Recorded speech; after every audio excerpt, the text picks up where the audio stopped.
መሳሪያ እንደ ከተማም ሌላ ጋር በብዛት የለም። እኛ ትምህርት ቤት ነው የሚገኘው። ይህ መርጃ መሳሪያ ደግሞ ያዘጋጀነው ኬር ህፃናትና ቤተሰብ ድርጅት ነው። እንደ አቅሙ ለማደራጀት ሞክረናል። ልጆቹ እዚህ ሲማሩ ፊደል ብቻ ሳይሆን እየነካኩ ነው የሚማሩት፣ በጨዋታ መልክ ነው። ለዛ ነው እነዚህ ማቴሪያሎች ያስፈለጉበት ምክንያት ማለት ነው። ሁሉም ክፍል ማለት እዚህ ብቻ አይደለም፣ ሁሉም ክፍሎቻችን በዚህ መልኩ የተደራጁ ናቸው። እንግዶች እንኳን ደህና መጣችሁ ልትሰሙ መልካም ዜና እንግዶች ከፊት ውሃ ቀዳው በወንፊት መጋቢ የዘንቦት አረጉኝ የሰንቦት ሰኔ ሐምሌ ነሐሴ እንደወጣው ፈረሴ። ኬር ኢትዮጵያ በዚህ ልክ የሰራውን ስራ እኔ እጅግ ሊመሰገን ይገባል የሚል ነገር አለኝ።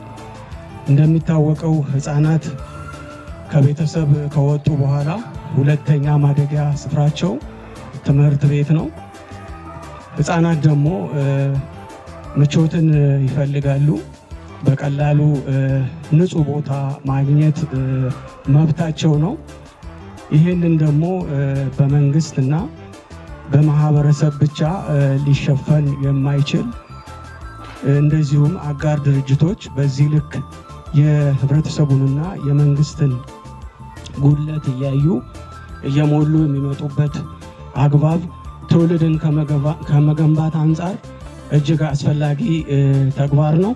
እንደ አጠቃላይ እየተደረጉ ያሉ ነገሮች እጅግ አስተማሪና ቀጣይም በሌሎችም ዘንድ ይህንን እኛም ተሞክሮ እንዲወስዱ እኛም በቻልነው ልክ ሌሎች አካባቢ ያሉትም መጥተው አይተው በራሳቸው አቅም ፈጥረው ወደዚህ የሚገቡበት ሁኔታ የምናመቻችበት ነው የሚሆነው። ለተጠየቁ ጥያቄዎችም ጭምር በእኛ ደረጃ ቢሮክራሲዎች ሳይበዙ ምላሽ የሚያገኙበት አጋጣሚ በዚሁ ቃል እየገባን አጠቃላይ የነበረው ነገር እያመሰገን ይህንን ለቀጣይም ተጠናክሮ መቀጠል መቻል አለበት።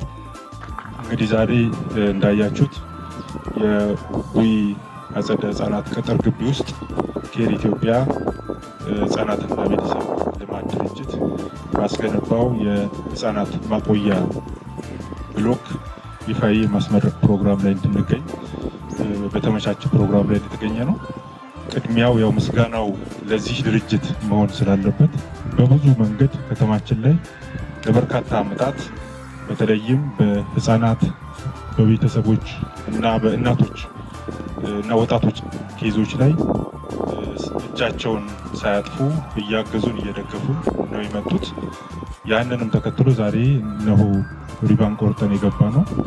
በእነሱ ሙሉ ወጪ ተገንብቶ ለዚሁ አገልግሎት እንዲውል ስላደረጉልን ሁሌም ከጎናችን ስለሆኑ ለወደፊትም በምንሰራቸው ሁሉ ካጠገባችን ስለሆኑ በዚህ መድረክ ፊት ሁሉም እንዲያመሰግንልን እንፈልጋለን። እንግዲህ መንግስታችን የትምህርት ዘርፉን ልዩ ትኩረት ሰጥቶ ከላይ እስከታች ድረስ ስራ እየተሰራ ነው ያለው። ከነዚህ ውስጥ አንዱ የቅድመ መደበኛ ስራዎችን ልዩ ትኩረት በመስጠት መሰራት መቻል አለበት በሚል ልዩ ኢንቨስትመንት እየተደረገ ነው ያለው። እንግዲህ እንደ ከተማችንም በተለይም የግልና የመንግስት ቅድመ መደበኛ ትምህርት ቤቶችን ከድጋፍ ክትትል ጀምሮ የትምህርት ሴክተሩ ልዩ ትኩረት በመስጠት እየሰራ ይገኛል። እንደ መንግስትም ደግሞ እንደዚሁ በተለይም አዲስ የተያዘውን ኢኒሼቲቭ የተማሪዎች ምገባ በአምና ደረጃ ጀምረናል። ዘንድሮም ደግሞ ያንኑ በማስቀጠል በሁሉም የቅድመ መደበኛ የመንግስት ትምህርት ቤቶች ላይ ሀብት በመመደብ ምገባ አስጀምረናል። ይህንን ትምህርት ቤት ጨምሮ ማለት ነውና አሁንም ተጨማሪ ቅድመ መደበኛ ትምህርት አሰጣጥ ስርዓቱን ለማጠናከርና ለመደገፍ እንዲያስችል እንደዚሁ የግል ዘርፉ በማሳተፍ ስራዎች እየተሰሩ ነው ያሉት። ለዚሁም ማሳያ ዛሬ የመረቅነው የህፃናት ማቆያ አንዱ ማሳያ ነው ማለት ነው። ስለ ነገ ሲታሰብ እንዲሁም ትልቁ መሰረት መጣል ያለበት እታች ነው። ከታች ያሉ ልጆች ናቸው በአግባቡ መገንባት ያለባቸው፣ በአግባቡ አእምሯቸው መታነጽ ያለበት። ስለዚህ ከዚህ አንጻር እኛ ሞዴል ስራ እንዲሆን ነው የምንፈልገው። ታይቶ የሚጠፋ ሳይሆን ተጀምሮ ነገር ትንሽ ወደኋላ የሚል ሳይሆን ይህንን እያሻሻል ነው እያጎለበት ነው የተሻለ ተሞክሮ እንዲኖር ለማድረግ ነው የሚታሰበውና አሁን የተጀመረው ትብብር ከተጠናከረ በእርግጠኝነት ሞዴል የሆነ ስራ እንሰራለን የሚል እምነት አለኝ። ከዚያ ባለፈ ቅድም ትምህርት ቤቱ ያነሳቸው የአውትዶር ጌም ጉዳዮችን እጥረቶችን አንስተዋል። የፕሪንተር እጥረት አንስተዋልና እኔ አውትዶር ጌም እና ፕሪንተር ጋር ያሉትን ችግሮች አሁንም እንቀርፋለን በአጭር ጊዜ የሚል እምነት አለኝ። ተረፈ ታንኪዩ አመሰግናለሁ።